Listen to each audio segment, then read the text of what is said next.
બનાસકાંઠાના મુખ્ય મથક પાલનપુર નજીક આવેલા લક્ષ્મીપુરા ગામના લોકોએ રેલવે ફાટક બંધ થતા પરેશાની વ્યક્ત કરી છે। સ્થાનિકોએ બંધ રેલવે ફાટકના પ્રશ્નોનો ઉકેલ લાવવા અને બંધ રસ્તો શરૂ કરવા રાત્રિ સભા યોજી હતી। સ્થિતિ કંઈક એવી છે કે પાલનપુર આવવાના રસ્તા પર આવેલા રેલવે ટ્રેક પર ડીએફસીસીની લાઇન પસાર થતા ફાટક બંધ કરી દેવાયું છે, જેને લઈને લક્ષ્મીપુરા ગામના લોકો ભારે હાલાકીનો સામનો કરી રહ્યા છે।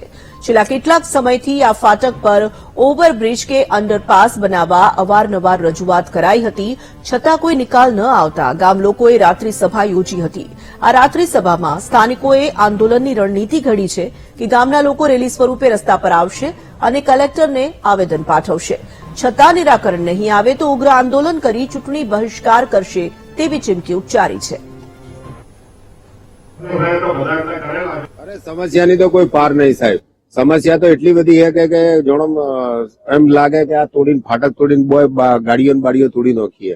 અરે કોઈ ડિલિવરી હોય કોઈ પ્રસંગ હોય તો ગાડીમાં કલાક લેટ થઈએ, કલાક આવે કોઈ મોડા હાજર હોય, કોઈ બીમાર હોય, એટેક વાળો હુમલા વાળો હોય તો કેટલી પરેશાની રહે।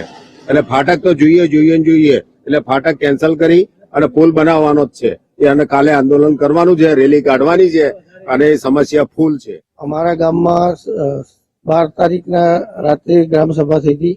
એના અંદર એવું નક્કી કરવામાં આવ્યું કે જે 169 ફાટક છેલ્લા 2 વર્ષથી બંધ છે તો એ સત્વરે ચાલુ કરવા માટે અને ટૂંકો બ્રિજ અથવા અંડરગ્રાઉન્ડ નાળું બનાવી અને લોકોની પડતી તકલીફનો દૂર કરવા માટે ઝડપી કામ થાય એવી રજૂઆત થયેલ હતી।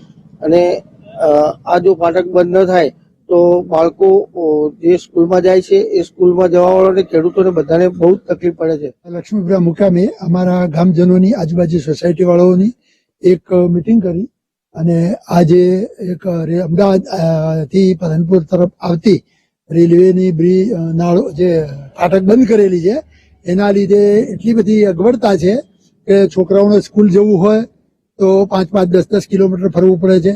એમને લેવા જવું હોય તો વાલીઓને પણ એટલું જ ફરવું પડે છે, એટલે તકલીફો ખૂબ પડે છે।